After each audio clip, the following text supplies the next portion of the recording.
Welcome everyone to the latest installment of the Portent webinar series. My name is Colin Parker and I'll be your moderator for today's webinar, How to Create a Successful International SEO Strategy with Kaitlin McMichael, who's our resident expert on international SEO here at Portent. We'd love it if you'd all join in on this webinar. There are a couple of ways you can do that. One is by asking your questions within the questions pane of GoToWebinar, and the other is by tweeting your questions using the hashtag PortentU. So that's #PortentU. This presentation is going to have a lot of actionable info for webmasters and developers, just as a disclaimer for you marketers.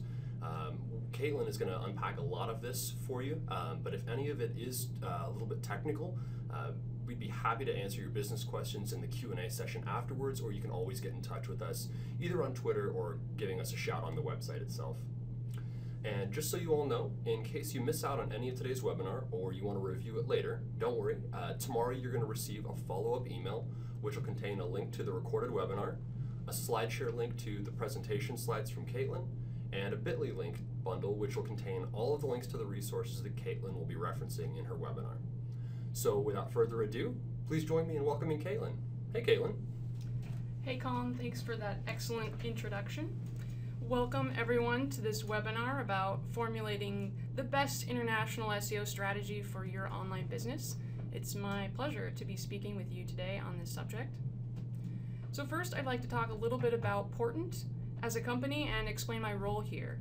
Portent is one of the leading digital marketing agencies, and we're located in Seattle, Washington. We've been around since 1996. So we're coming up on our 20th anniversary next year. So as a company and a team of world-class marketers, we really know our stuff, and it's been my privilege to work at Portent. A little bit about me. I've got about 5 years experience working in online marketing, including SEO, both in an in-house setting and now with Portent in an agency setting.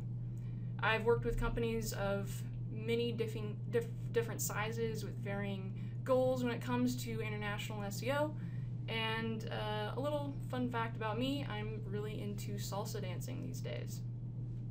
Alright, so let's get started and talk about the purpose and the scope of this webinar.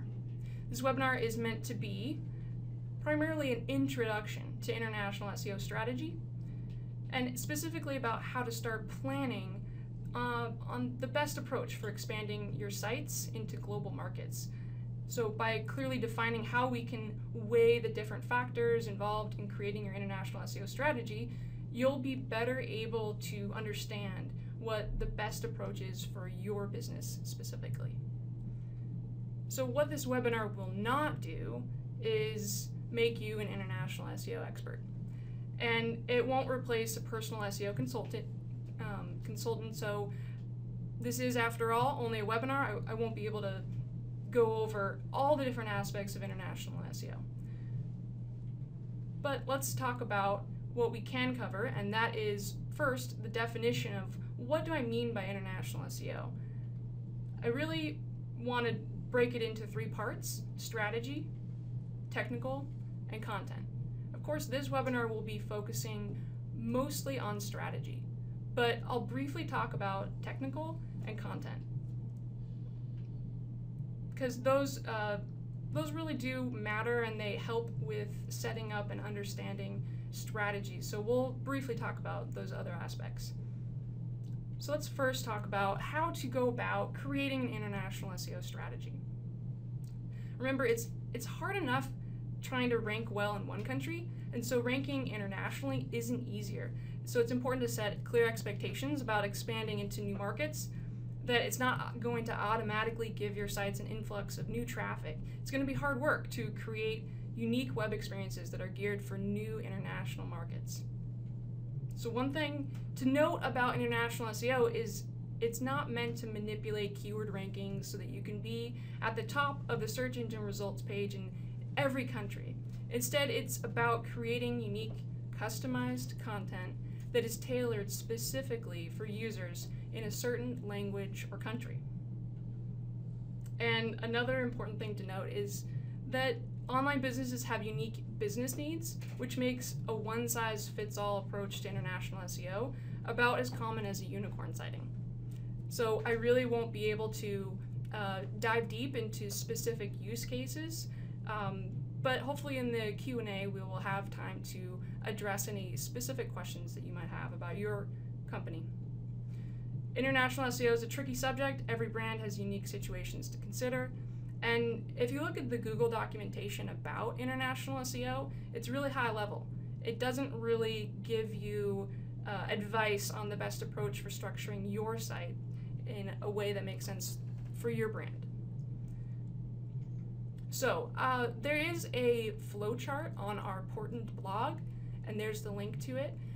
This I created because, in part, international SEO strategy is so tricky that you really need to have kind of a flowchart or a chain of questions and answers that you can ask yourself in order to go about creating an international SEO strategy. So I recommend after the webinar taking a look at that flowchart. You'll get a really nice sense of the flow of questions, and we'll go over some of the content of that in our discussion today. So some of the questions that you might ask when you're first thinking about what the best approach is for your company is these questions here. So I put 4 up here, and we'll dive deep into each one of these in the coming slides. Resources, so what kind of resources do you have available to you? What are the costs involved? What's the best approach for structuring your site? And what's the potential for return on investment? So the first question is to ask yourself whether you honestly have the resources available to manage international content. Do you have design and development resources to handle multiple sites? Do you have writers to develop unique localized content and professional translations? Do you have the budget and savvy marketing team who's capable of doing regional link outreach? All of these things are determining factors in deciding whether to go with separate sites or not. So if you don't have the resources to accomplish all of that, then perhaps you're not ready to go international. Or you will want to take the subfolders route and keep all of your content in one domain. That's another option. Another thing to take into consideration before you're going ahead with a strategy is looking at the costs. So a lot of costs involved include regional link outreach, content creation, professional translations, local servers, the cost of SEO consultants, and the cost of developers. So be mindful of that when you're thinking of how to calculate return on investment. There is a lot that goes into investing and doing international SEO right. So here I've got a really basic formula for calculating ROI. First, you have to look at anticipated revenue from SEO efforts. What do you stand to gain when it comes to rolling out your new sites? Minus the proposed cost of the project. And we just talked about the costs involved. So then you take that number, you divide it by the proposed cost of the project to get your anticipated ROI. And there's also a really handy link here to internationalSEOmap.com, where they have an ROI calculator that's geared specifically for calculating international SEO ROI projects. So I recommend taking a look at that, and it takes into consideration conversion rate and conversion value. So it's also a great tool to use. The next thing to understand when you're going about setting up your strategy is choosing your target markets wisely. You need to know whether there's significant search volume for the countries or languages that you're interested in targeting, because it wouldn't make sense to target a language or country combination where there's hardly any people in that market. So you need to be judicious and set realistic expectations about what markets you really want to expand into before you go about overextending your empire like Alexander the Great. So if there isn't significant search volume, or if traffic from certain countries doesn't convert well, then those markets may not be worth pursuing. Got a couple tools here that I recommend using for doing this kind of thing. So with keyword research, that's a really good place to start.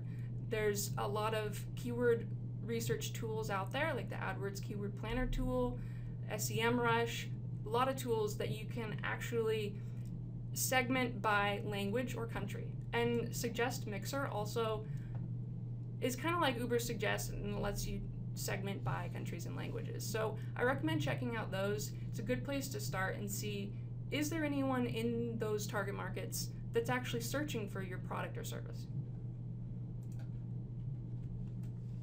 Another really common question about keyword research and how you should go about targeting your markets is, should you target by language or country?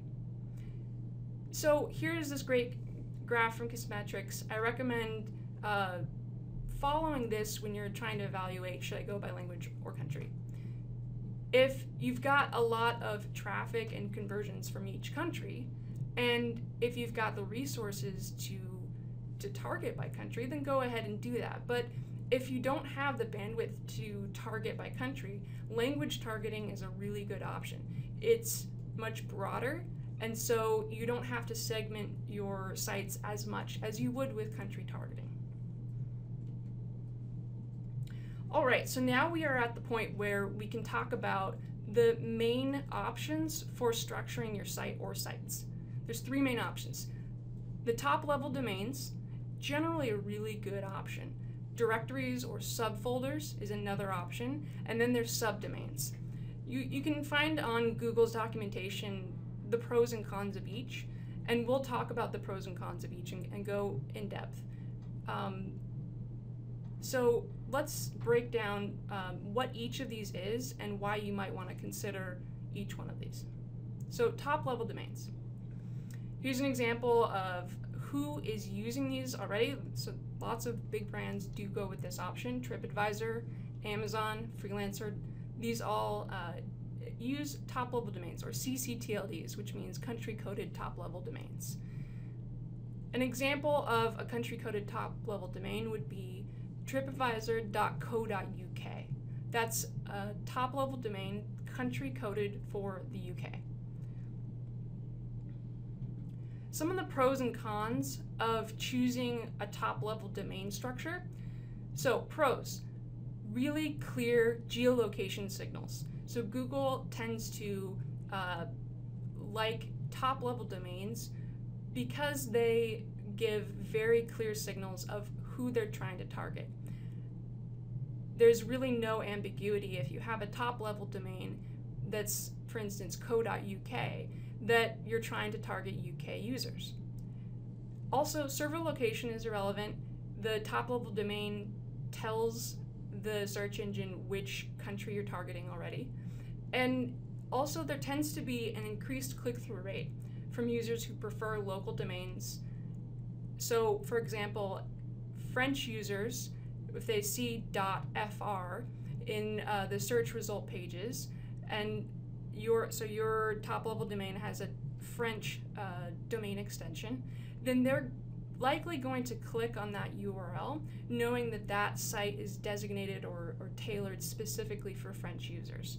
So you tend to see higher click-through rates, and also higher conversion rates and average spend, since French users, for example, tend to like French sites, and that's true for a lot of users in different locations, where if they feel like your site is specifically designed for them, then they're going to know they're in the right place and put more trust in your product or service.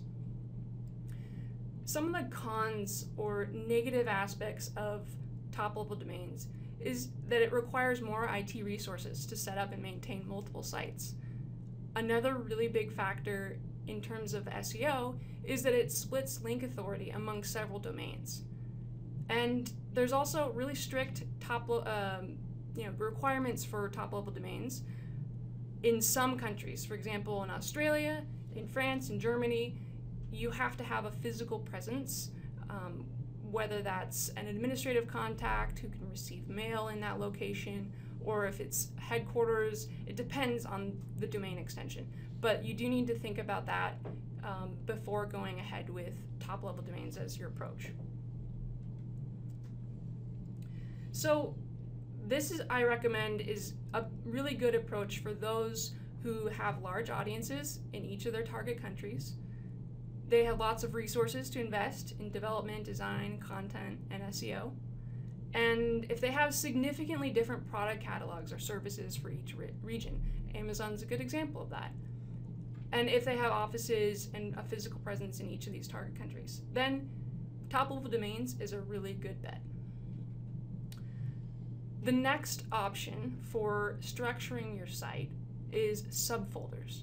So what I mean by that are, if you have all of your content on one domain and you have subfolders that target different languages or countries, then you can have all of your content under one roof, essentially. You don't have to create and maintain multiple sites. Here's a couple examples of big sites that are using subfolders as their country or language targeting. Spotify, Microsoft, IKEA, they all use country targeting via subfolders.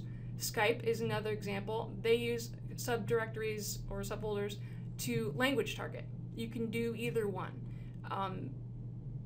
The pros and cons involved with this approach.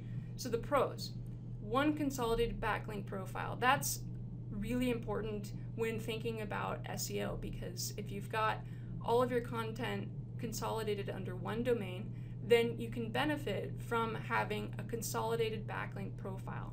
You can have more domain authority than you would if you split out your content into separate sites. They're also easy to set up and manage. You can geo-target by country within Webmaster Tools, and you have low maintenance costs since everything's under one roof. Now the problem there with subfolders, there's a couple. You cannot set up local servers, and it does have a weaker signal to search engines than TopLevel Domains. So I recommend this approach for those with limited resources to build and maintain multiple sites. And if you have limited resources for investing in regional link outreach and all of that, then this is a really good approach because you have everything under one roof. You don't have to invest as much into putting the word out there and getting quality links to each of your domains because you have everything pointing to one domain. The third option are subdomains. There's also a lot of websites that use this approach. Shop uses subdomains to country target. WordPress.com uses language targeting via subdomains. You can use either country targeting or language targeting. Craigslist uses subdomains on a city level, so there's a lot of options with subdomains for targeting. Some of the pros and cons of each. First, pros, let's talk about how subdomains are really easy to set up. You already have the domain. You can generally create subdomains pretty easily.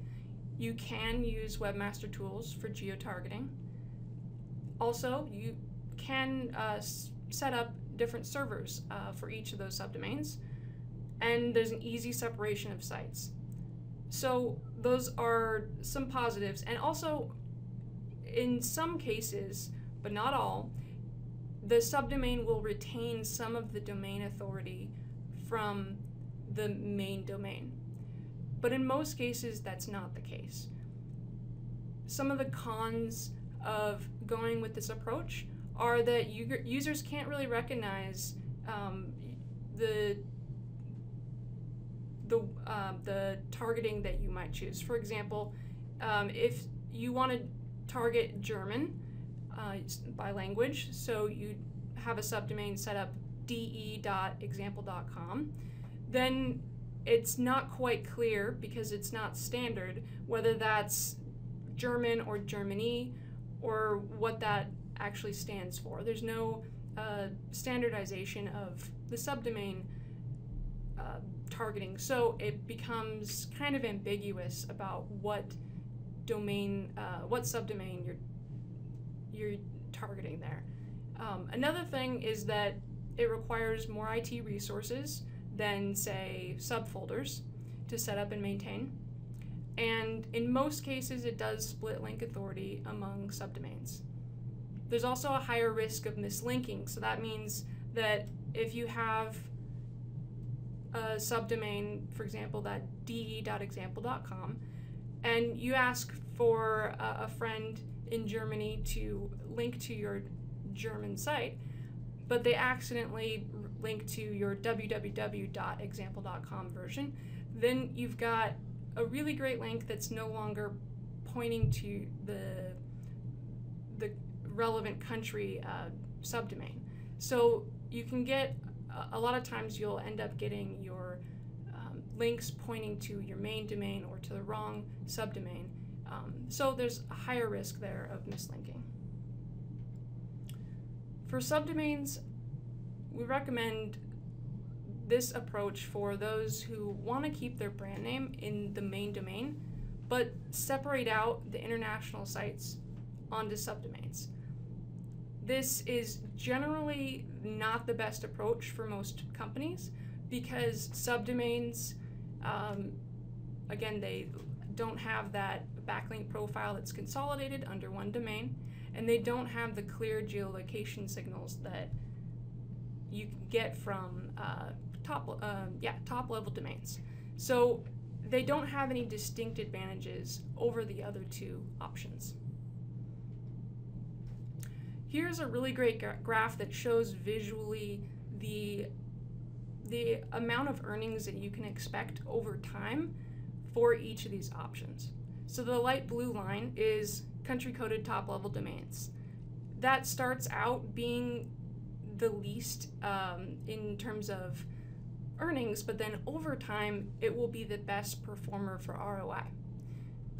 Then you've got subdomains being the blue line there that's kind of starts out as a middling underperformer, and then you've got subfolders being the darker blue that starts out with the best performance at the beginning, but then in the end does not quite offer the same level of earnings that you can expect with, say, a top-level domain.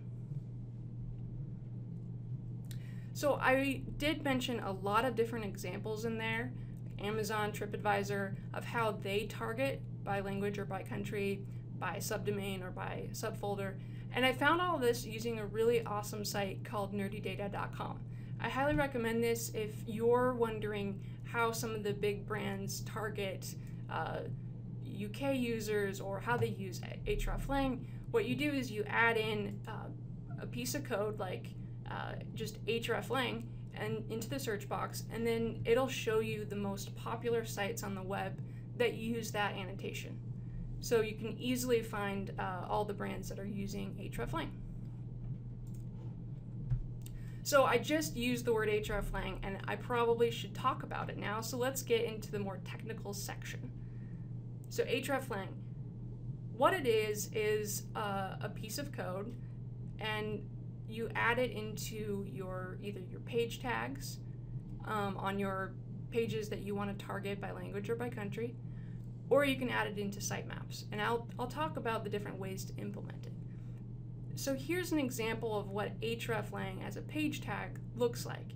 So you've got a link element where you've got rel equals alternate, hreflang equals es-es, and then you have the link. What this does is it tells search engines, specifically Google and Yandex, what that page in the link element there, what the language and the country is that page targets. So the es in the lowercase is indicating language, and then the es in uppercase is the country. Each of those codes are using ISO code format. I have a link there to ISO codes for languages and for countries, and you have to follow those language codes exactly. There's really no margin for error when implementing these hreflang tags.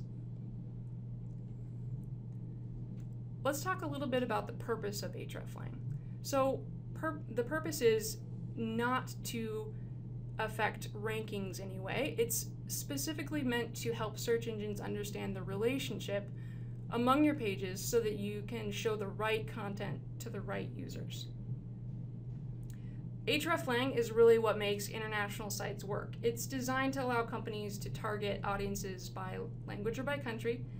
And so the whole point is if you create unique web experiences for your different audiences, then hreflang ensures that the right audience sees the right content. It's going to prevent cannibalization of the wrong content outranking the right content. So for example, if you keep seeing in Google's version of Australia that your Canadian content is outranking your Australian content, then you have an issue most likely with hreflang implementation.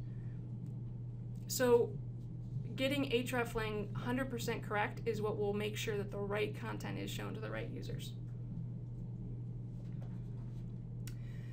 Another thing that hreflang is meant to do is to reduce duplicate content issues. So if you have multiple versions of your site targeting, say, multiple versions of English, Irish English or UK English or Canadian English, all of those are different aspects of or dialects of English, for example, then that could be seen as duplicate content and you'll risk having the wrong content displayed to the wrong user. So hreflang is meant to fix that by telling the search engines what the relationship is among your pages and thereby removing duplicate content issues. There's a couple tools I recommend when creating hreflang annotations for your site. The first one is a hreflang generator, so you select the country or the language you want to target, and then it'll tell you the exact hreflang code to put on your page. And then if you already have hreflang implemented on your site, but you want to make sure that it's correct, then check out this hreflang validator tool. So there's three options for hreflang. There's page tagging, there's XML sitemaps, and HTTP editors. So page tagging and XML sitemaps most common, so we'll talk about those a little bit more. HTTP editors are really good for PDFs and places where you can't add a page tag. Here's an example of how Tripadvisor has page tag hreflang annotations on their homepage. So if you look at the page source on tripadvisor.com, you'll see that they have a lot of hreflang tags right there on the page targeting 30 or so websites. They're all other versions of their homepage. So they have hreflang targeting languages, targeting countries, and it's all marked there on the page, so all the different homepages are listed as one group. So that's the important part of hreflang, is you make sure you don't leave any of the pages out when you're grouping pages together. Here's an example of a sitemap where you add in hreflang annotations.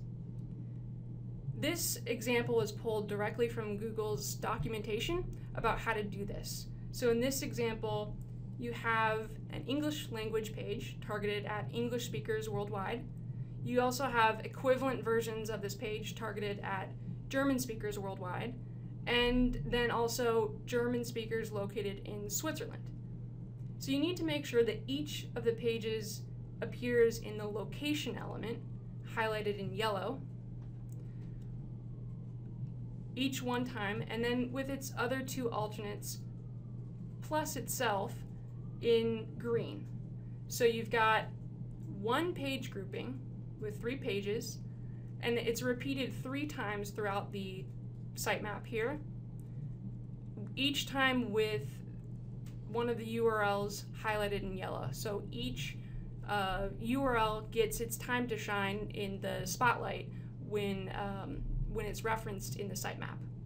So this may seem really repetitive and kind of confusing, but this is how it has to be done in order for a search engine crawler to understand each of the pages in the group and how they need to be referenced as one group.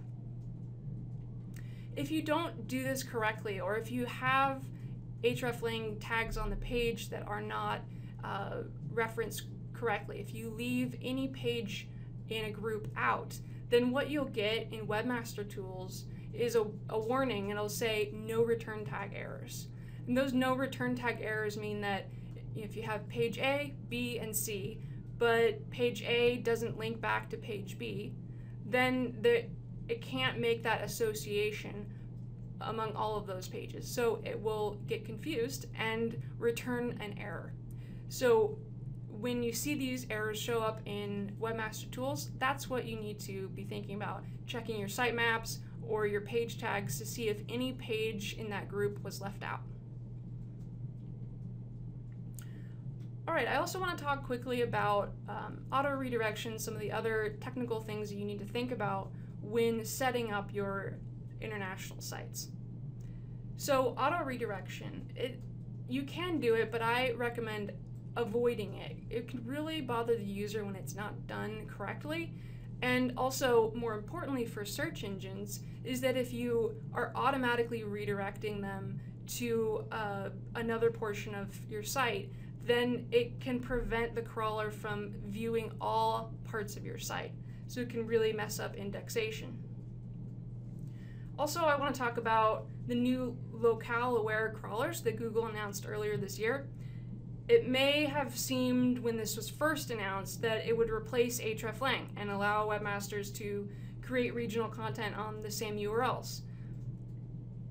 But Google's stance on the locale-aware crawlers do not replace hreflang. They've been clear about that. It doesn't change any of the recommendations we've already outlined.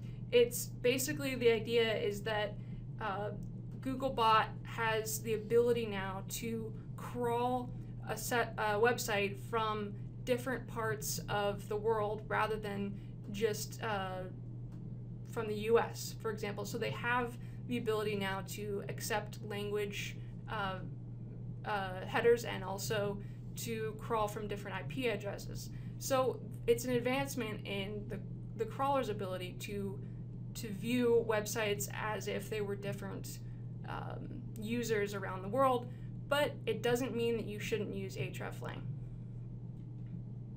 So here's an example of auto redirection gone wrong, or where they're targeting the wrong, really it's the wrong approach to setting up their home pages for international audiences. So here's car2go.com. Whenever you type that in, you get taken to their Austin page. And that's an example of a really poor user experience where they don't realize that I'm actually in Seattle. So they need to reevaluate how they have that redirect and have it sent to just EN rather than Austin or something like that, where they're not directing all US traffic to Austin. So if you do want to go this route and auto redirect users, just make sure that you present the user with a really unobtrusive message. Not a pop-up, not an interstitial, something that asks the user if they want to choose a more relevant version of your site, but that's not super annoying like a pop-up.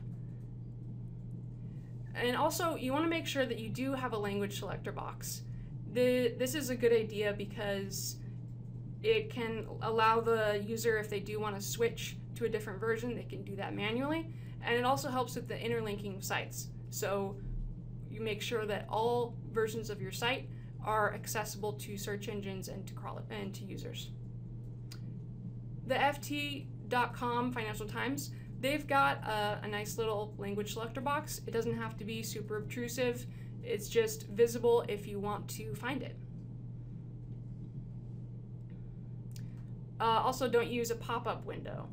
Here's an example of a site where they use a pop-up window every single time you go to their site, and you have to select your country of residence every single time you visit. They don't ever have a cookie remembering your preference, so that's not an ideal situation.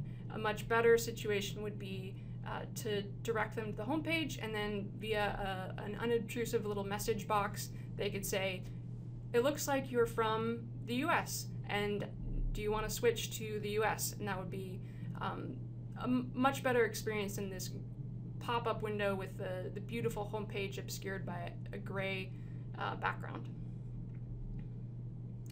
Let's talk quickly about some content considerations for when you're setting up and developing your international sites.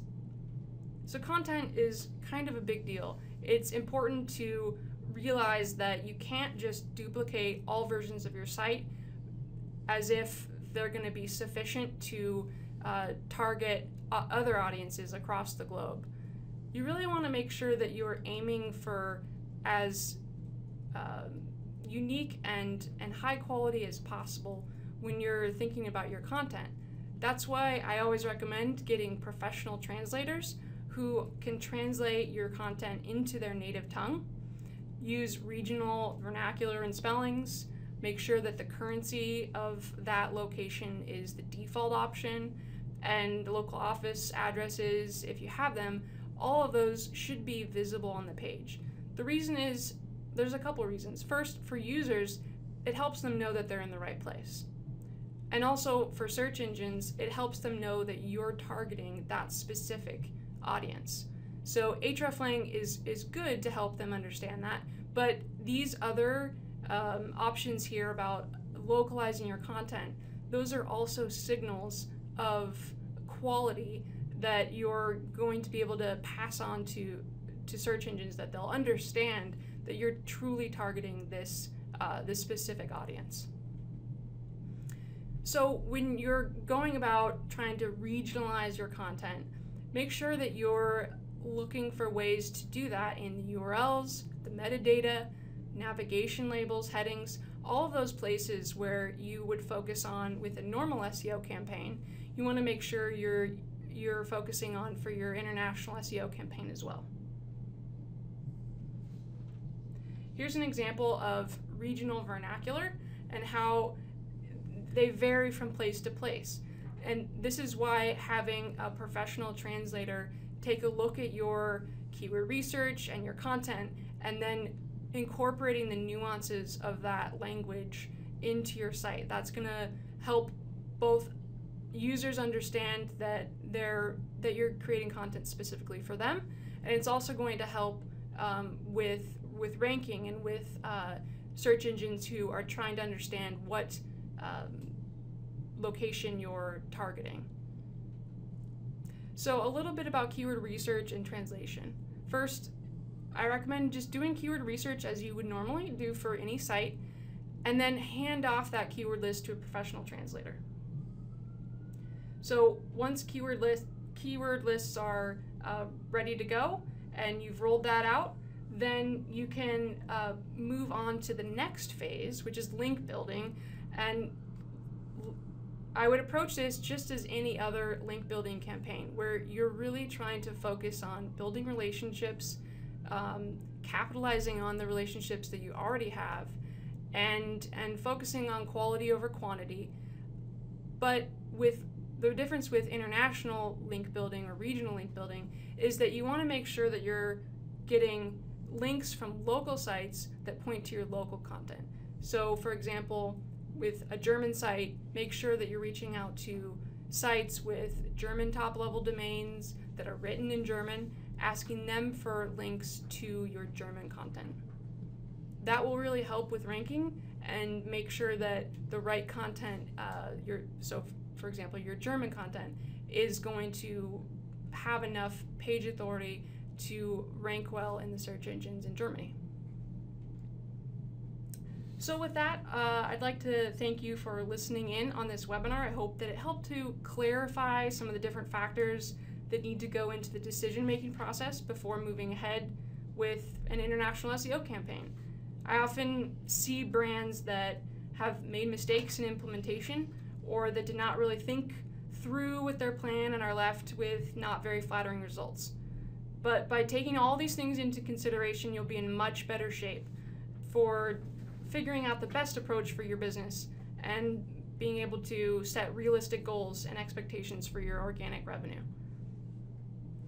So I'd also like to point out in the link to the bit.ly link bundle at the bottom of this slide, you can go check that out now or after the webinar. It's going to have all the links that I've discussed in this webinar, including this slide deck. So with that, I'd love to answer any questions you might have about the content we've already covered, or if you have specific questions about implementing international SEO on your site. Thanks, Kaitlin. That was extremely informative. And don't forget that you're going to get all of the resources Kaitlin referenced via the Bitly link bundle, which you'll find here, but also we'll ship this out via email. Questions, again, you guys can answer or can address those through the questions pane of GoToWebinar, but you can also tweet them in with the hashtag PortentU. So let's start with some of the questions that we got during the webinar from attendees. First one here from Christina Urban. How does Tripadvisor, for example, and tripadvisor.co.uk handle duplicate content? That's fantastic. We actually used that specific example. I think that question was asked right as we were going into that. So thanks, Christina, for that great setup. If you guys have follow-up questions about hreflang, specifically that approach, we can get into that in a little bit more depth. Feel free to keep asking. Alex, on the same note, asks, this is such a great presentation, but we missed part of it. Hope there will be a recording so you can reference it later. Yes, absolutely. So you'll be able to go back and see some of the discussion around hreflang with the visuals there. Next question is from Charles. Is the order of the hreflang tags on the page important? For example, should a default come after a specific country? Yeah, those are great questions. So I'll tackle Charles's first. Is the order of hreflang tags on a page important? The answer to that is no, not really. You can put them in any order, just as long as every page in that group shows up all together. So you want to make sure that you're referencing page A, page B, page C. Every page that, that your language or country targeting shows up all together on each of those pages. The order, not so much, just as long as they're all together. Great. Next question is from Marianne Sweeney, and the question is, if you optimize for google.com, are you optimized also for instance, google.fr?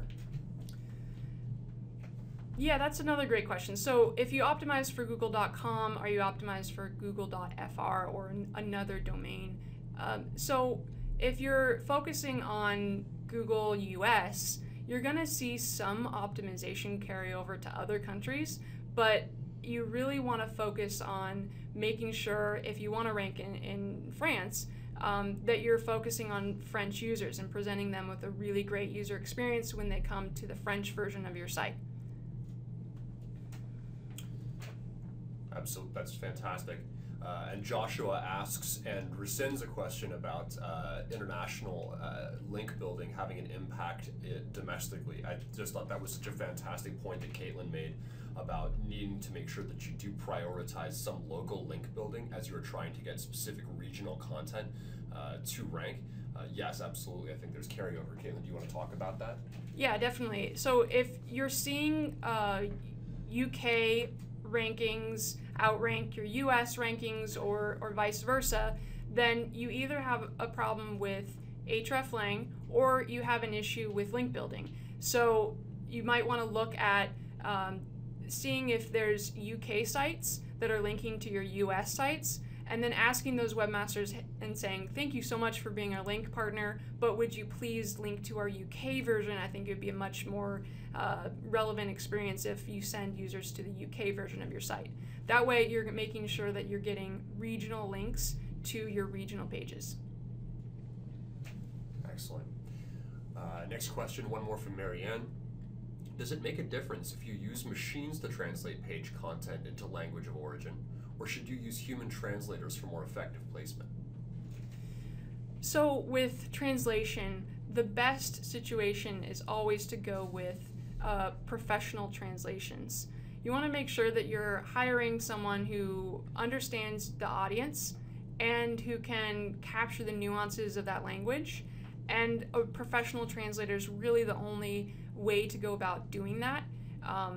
Machine translations, on the other hand, can actually be a signal of really low quality and even a signal of spam. So I highly recommend staying away from machine translation as much as possible. And Tim asks a great question. how hard is it to switch from ccTLD to a language-centered approach after the fact? How much should actually go into the planning as a result?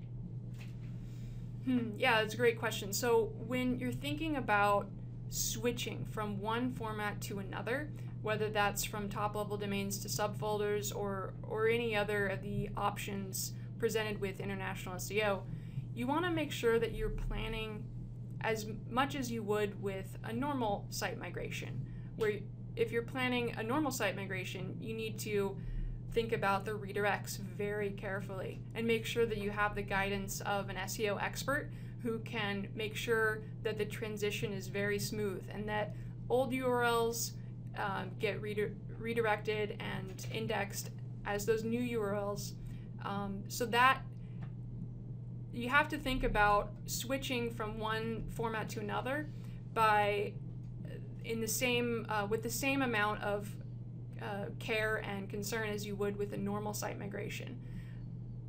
That being said, if you do want to switch from top-level domains to something that allows you to do language targeting, that's fine. Just make sure that you're very careful about those redirects.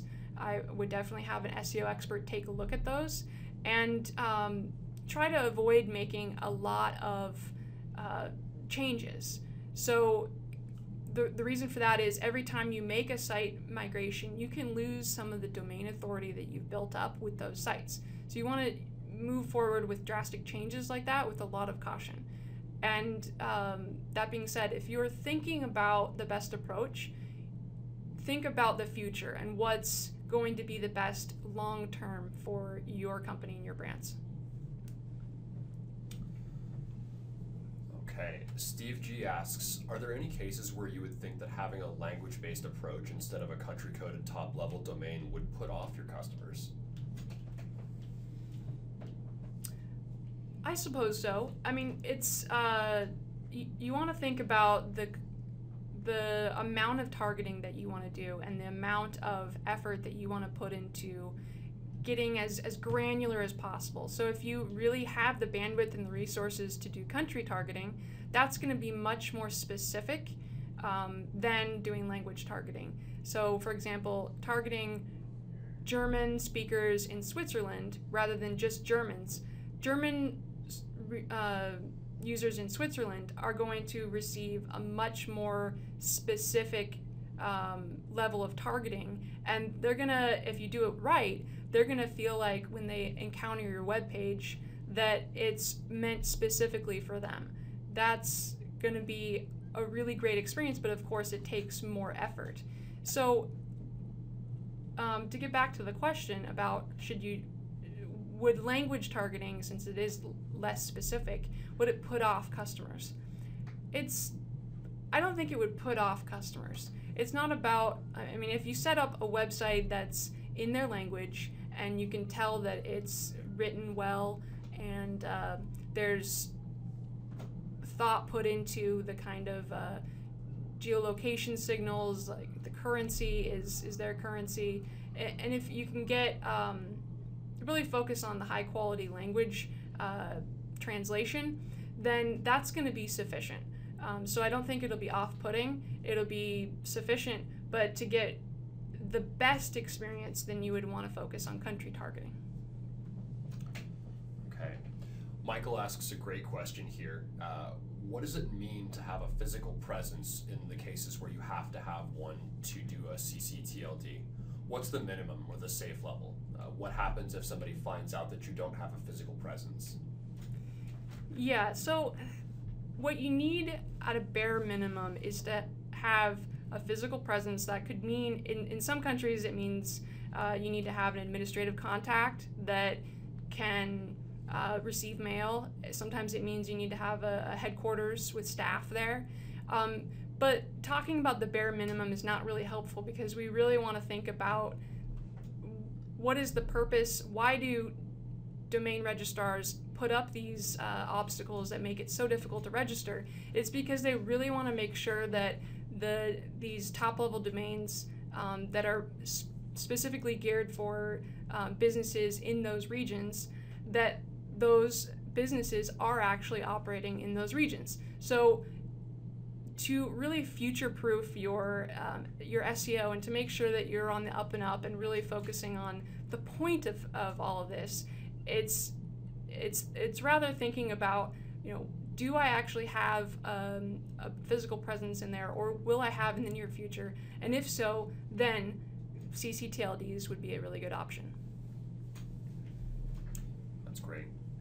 So next question comes from Annie, who asks if we have any specific advice on best practices for handling specifically French Canadian versus European French, country code versus a language designation. All right, so yeah, Annie, that's a great question. So when you're thinking about different dialects, there's a couple things to keep in mind. First is, if you want to give users in each of those dialects the best experience possible, you'll definitely hire a professional translator who knows that dialect. French Canadians versus European French, they're both French, but they do have very different users, and they're very different parts of the world. So when you're thinking about the best experience, professional localized content is going to be the best. Another thing to think about is duplicate content. So if you have content in just French and you don't do any separation of dialect via a translator, you can run into duplicate content issues. So it's good to hire translators for both of those reasons. That's great. Ben asks a great related question. If you've already created a country code top-level domain structure, but you're realizing it's too much to maintain, what would you suggest? So yeah, that's a really good point. If you feel like you've kind of overextended your empire and you can't quite handle the maintenance involved with all these top-level domains, then thinking about the site migration involved into, say, subdomains or subfolders is, again, it's going to involve all of the thought process that you would need to take into consideration if you were doing a normal site migration. The other things to consider are, if you move from top-level domains to, say, a subfolder, you're going to see a consolidation of your domain authority into that one domain. If you do it correctly, that can be beneficial because you'll be moving several sites that have built up domain authority over time into one consolidated backlink profile. So just make sure that you do that migration correctly, and realize that in doing that, you're going to be losing, you're going to be gaining in domain authority, but you're going to be losing that ability to geo-target at the same level of accuracy. That's great. Scott asks, for companies that have plans to expand into multiple languages and countries, but don't have the staff in place today to do more than translate, what would you suggest? I'd suggest in that case to go ahead and purchase the top-level domains now, if you can, and start thinking about the future, 2 to 3 years down the line, when you will have the resources to go ahead with those rollouts. You'll have those domains already purchased. Yeah, I think that about covers it. If you aren't really confident in rolling out several sites or several subdomains, subfolders are a really good option. They take a lot less maintenance. They're really easy to set up. You can probably, with most CMSs, do it in just a few days and then set up geo-targeting for each of those via Webmaster Tools and make sure that your hreflang annotations are in place. That's great. So let's take a couple of additional questions from GoToWebinar. I think we've got time for probably 2 more. So Joshua asks, would you be concerned with pages sharing images across sites? So different content per US and UK, but the same images shared. From an SEO perspective, no. It's not going to make a huge difference if you have the same images. But from a user experience perspective, you might want to think about the design and the visuals that will resonate most with those audiences. That's going to take an expert in each of those locations who can sit down and help you think about the best images, stock photography, or whatever would be the best for a UK versus a US audience. And if you look at some of the examples of the big brands that I mentioned in the slides, you'll see that a lot of them have similar images, different wording. Others have completely different interfaces. It really depends on what you're selling and yeah, just the amount of resources you have available. I'd say it's always a good idea to think about cultural implications. For example, black in one culture, the color black, might not be the best color, might not have the same connotation in another country. So having a designer in each of those locations give you some feedback can help avoid any cultural gaffes. I think that's perfectly said. So we've got a great question here from Christina that it probably makes sense to end on. This one is a little bit deep, so follow along. A business that Christina's working with is a hotel chain in Italy that includes 5 of their hotels. They're targeting a global audience. The business has been advised by their SEO to build separate websites, one per hotel, to increase specific location targeting. For example, hotels in Rome. So the question is whether all of the content per hotel needs to be rewritten to manage for duplicate content issues, or if there's a way to indicate to Google that that's okay. Great question. This really gets to the heart of the purpose of hreflang annotations. So once you implement hreflang across all those 5 sites, what you're essentially doing is you're telling Google, yes, this is pretty much the same content, but it's targeting different users. So there's enough significant changes on the site that warrant, that allow me to target these different users. For example, the currency from site to site is going to be a different default option. And then that being said, so you won't run into duplicate content penalties, but you're not going to be giving the best experience for your users.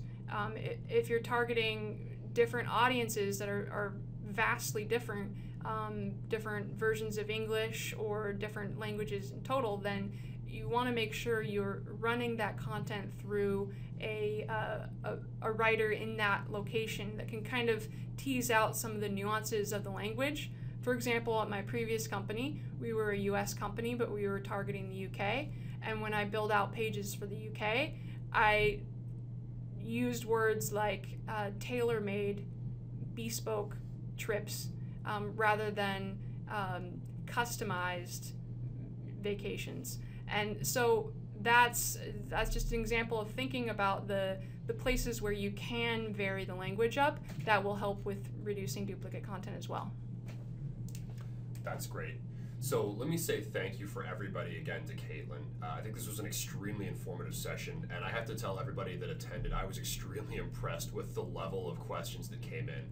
I know we aren't going to get a chance to answer all of them. We'd be happy to follow up with you guys either on social, or feel free to reach out through the contact form on Portent.com.